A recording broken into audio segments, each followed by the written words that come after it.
நீங்க ப்ரோக்ரஸ், நீ தேறுகிறது யாவருக்கும் விளங்கும்.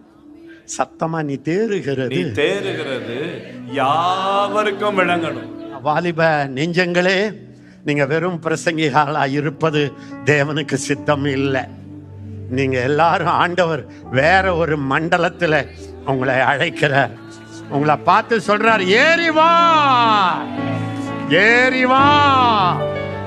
இது தீர்க்க தரிசனமா சொல்றேன். படிங்க, வசனத்தை படிக்கும் போதே அப்படி வரும். நான் திருச்சிக்கு போறதுக்குள்ள நான் படாத பாடுபட்டப்ப எனக்கு டீனேஜோ ஏர்லி 20s என்ன பண்ண தெரியுமா? நான் வேலூர் ஆஃபீஸ்க்கு போகணும். திருச்சியில் பிரேக் டவுன் பண்ணி இறங்கிட்டேன். இறங்கி போய் ஒரு ஹோட்டல் ரூம் எடுத்தேன். அந்த காலத்தெல்லாம் எக்ஸ்பென்சிவ் ஹோட்டல்லாம் எடுக்க முடியுமா? போய் கதவை சாத்தினேன். அந்த சகரியாவை படித்தேன். அப்படியே பாட்டு பொங்கி பொங்கி வருது, பொங்கி பொங்கி வருது. எப்போ மனசில் வச்சுங்க, இந்த பொங்கி பொங்கி வந்து பேசுறீங்கல்ல, அதுதான் தீர்க்க தரிசனம். பம்ப் அடிச்சு பேசுறீங்கல்ல, அது உங்க வசனம். 10 நோட்ஸை படிச்சு எழுதுறீங்கல்ல, அது அவங்க எழுதின வசனம். நீங்க பொங்கி பொங்கி பேசினா நீங்கள் ஒரு தீர்க்க தரிசன சத்தமாக மாறி விடுகிறீர்கள். இதெல்லாம் டிப்ஸ் தரேன், நான் உங்களுக்கு டிப்ஸ் தரேன். உடனே அப்படியே எழுதுறேன், கர்த்தராகிய நான் அவர்களை சுற்றி அக்கினி மதிலா இருப்பேன். உடனே பாட்டு பொங்கி வருது. கர்த்தர் தேவன் என்னிலே வாசம் செய்யும் நாள் இது, அக்கினியின் மதிலாக அரவணைத்து நிற்கிறார். கர்த்தர் தேவன் என்னிலே.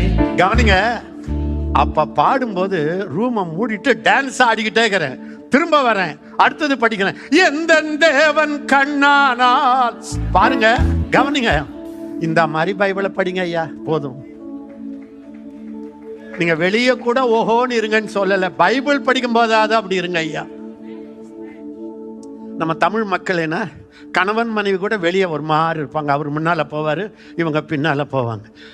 அறையிலையாவது கொஞ்சம் கொஞ்சுங்கன்னுவாங்கல்ல. நீங்க வெளியே இப்படி இருக்க வேண்டாம். நீங்க ஒரு கௌரவமான பாஸ்டர், அப்படியே இருந்துருங்க. அப்படியே உடனே என்ன பண்ண தெரியுமா? நோட்ல பெரிய கண் வரைஞ்சேன். ஒரு ஹோல் பேஜில் கண்ணை இப்படி போட்டேன். போட்டுட்டு உள்ள ஒரு கருவிழி போட்டேன். போட்டுட்டு எசிகே பிரான்சிஸ்னு உள்ள எழுதிட்டேன். அதை பார்க்கிறேன், சிரிக்கிறேன். எந்த தேவன் கண்ணானால் கண்ணின் மணியாய் நான் இருப்பேன். என்னை தொடுவோர் அவரது கண்ணின் மணியை தொடுவார். கவனிங்க, நீங்க கண்ணு மணின்னு நினைச்சிருந்தீங்கன்னா உங்களை தொடரவன் யார தொடறான்? அதனாலதான் இத்தனை வருஷம் என்னை யார் யாரோ தொட பார்த்தார்கள். இந்த கண்மணியை அவருடைய இமை மூடிவிட்டது.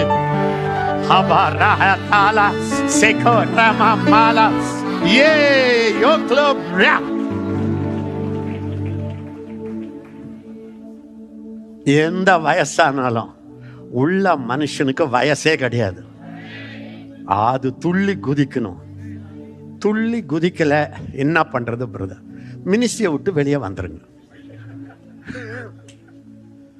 கர்த்தர் உங்களை பல மடங்கு ஆசீர்வதித்து நிறைய வருமானத்தையும் தருவார். நான் சொல்றது உங்களுக்கு கஷ்டமா இருக்கா?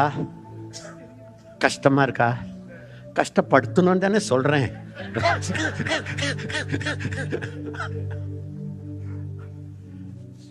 இப்படி உங்களை நீங்களே ஸ்டேர் அப் பண்ண படிக்க வேண்டும். உனக்கு உண்டான வரத்தை அவர் அனல் மூட்டி எழுப்புவார். அப்படியா? நீ அனல் மூட்டி எழுப்பு. யோசிச்சு பாருங்க. இப்போ என்ன மாதிரி ஆளுங்களுக்கு, ஊழியக்காரர்களுக்கு, தலைவர்களுக்கு யாரையா எங்களை அனல் மூட்டுவாங்க? எங்களை அனல் மூட்டுறவங்களை விட எங்கள் அனலில் தண்ணி ஊற்றுறவங்க தான் அதிகம்.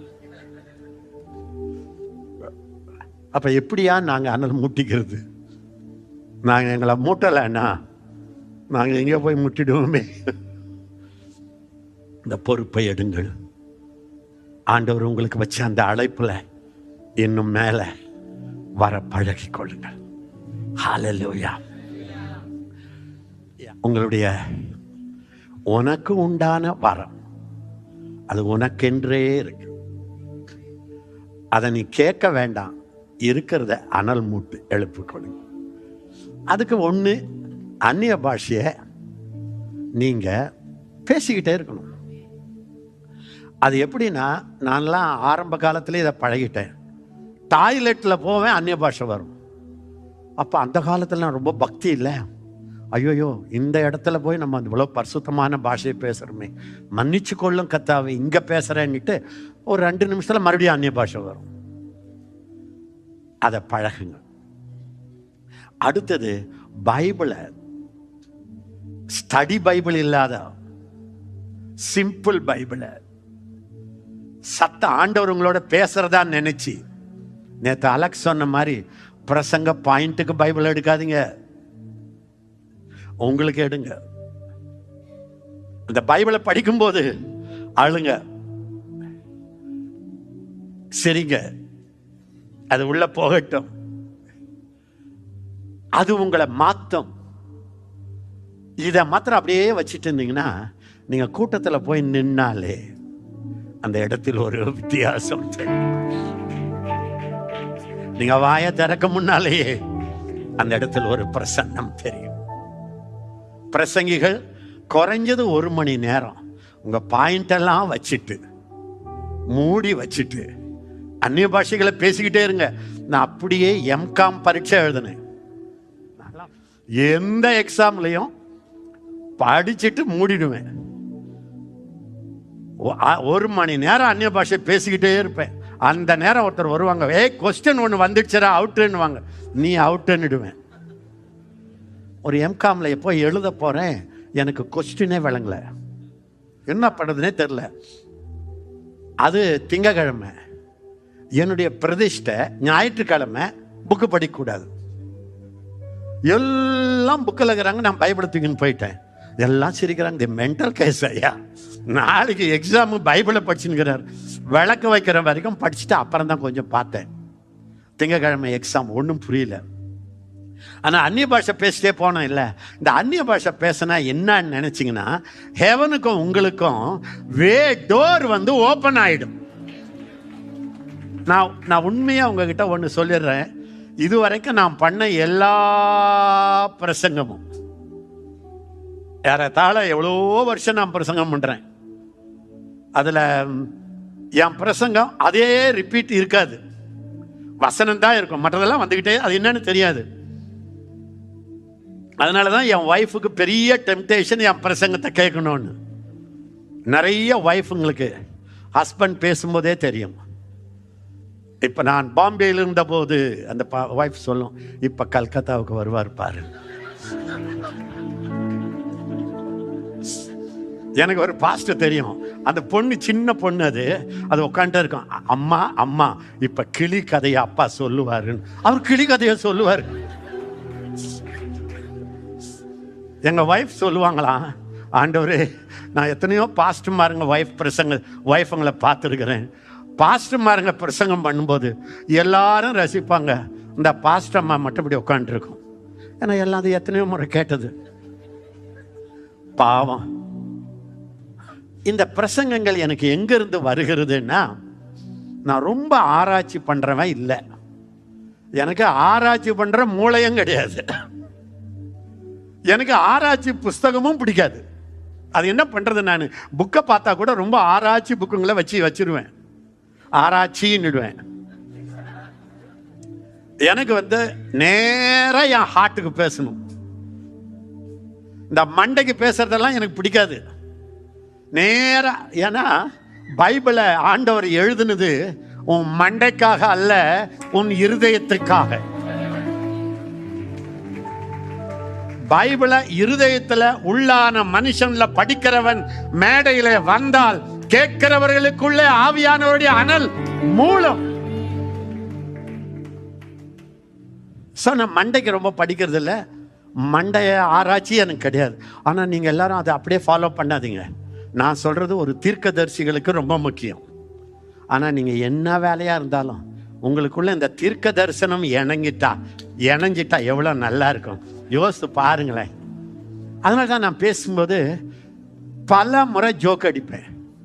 அந்த ஜோக்கு பலர வாழ்க்கையை மாற்றிருக்கு. அண்ணா நீங்கள் அடித்த ஜோக்கு அது ஜோக்கு இல்லை அண்ணா, அது எனக்கு ப்ராஃபஸி என்பார்கள். நீங்கள் பிரசங்கம் பண்ணுறது மக்களை மாற்ற, நல்ல பிரசங்கம் பண்ணாருன்னு சொல்ல அல்ல. எப்பவுமே உங்க வார்த்தைகள் மக்களை மாற்றணும். ஜேக்கப் பிரசங்கத்துக்கு முன்னால், ஜேக்கப் பிரசங்கத்துக்கு பின்னால். பாஸ்டர் ஜெபராஜ் பிரசங்கத்துக்கு முன்னால், அவர் பிரசங்கத்துக்கு பின்னால். எசேக்கியா மேடைக்கு வர்றதுக்கு முன்னால், அவர் வந்து போன பின்னால், அப்படின்னு ஒரு திட்டமான மாற்றம் மக்களுக்குள்ளே வந்து ஆக வேண்டும். ஹல்லேலூயா. ஸோ உங்களுக்கு எல்லாருக்கும் நான் இதை சொல்லித்தரேன், ட்ரை பண்ணுங்க. அப்போ நான் என்ன பண்ணுறேன்னா, மீட்டிங்காக என் சொந்த மொழியில் நான் பேசுறதில்லை, தேவனோடு ரகசியங்களை பேசுகிறான். அது என்னன்னா, அவன் ஆவியும் ஆண்டவருடைய ஆவியும் கம்யூனிகேட் பண்ணுது. உங்க மண்டைக்கும் சம்பந்தமே இல்லை. உங்க ஆவி கர்த்தர் ஆவியாய் இருக்கிறார். எல்லாரும் சொல்லுங்க, எல்லாரும் சொல்லுங்க, எல்லாரும் சொல்லுங்க. கர்த்தர் ஆவியாய் இருக்கிறார். நானும் ஆவியாய் இருக்கிறேன். நானும் ஆவியாய் இருக்கிறேன். ஏன்னா பைபிள்ல சொல்லுது, மாம்சத்தில் பிறந்தவன் மாம்சமாய் இருக்கிறான், ஆவியினால் பிறந்தவன் ஆவியாய் இருக்கிறான். அப்ப நீங்க ஆவியா இருக்கிறீங்களா, மாம்சமா இருக்கிறீங்களா? ஆவியாய். அப்ப இந்த உங்க ஆவியும் பரிசுத்த ஆவியும் ரெண்டும் ஹக் பண்ணி கிஸ் பண்ணிட்டா அந்த மீட்டிங்ல அபிஷேகம் மிஸ் பண்ண மாட்டேன்.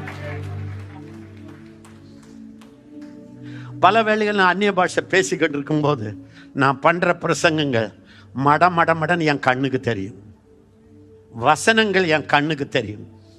சிலதெல்லாம் நான் ஓப்பனா சொன்னேன், ஜோக்கே எனக்கு தெரியும். இங்க சிரிக்கிறதுக்கு முன்னாடி நான் அங்க சிரிச்சிட்டு வருவேன் பல நேரத்தில்.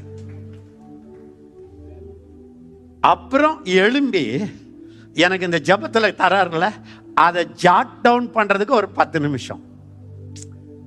இதை வச்சு என்ன மேடையில் விட்டீங்க, 10 மணி நேரம் கூட பேசுவேன்.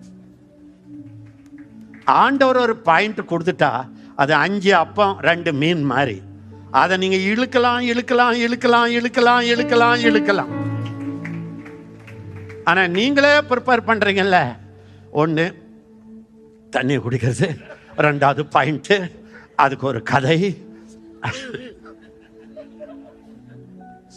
மறுபடியும் 3வது பாயிண்ட் எல்லாரும் ஒரு அல்லேலூயா சொல்லுவோம்.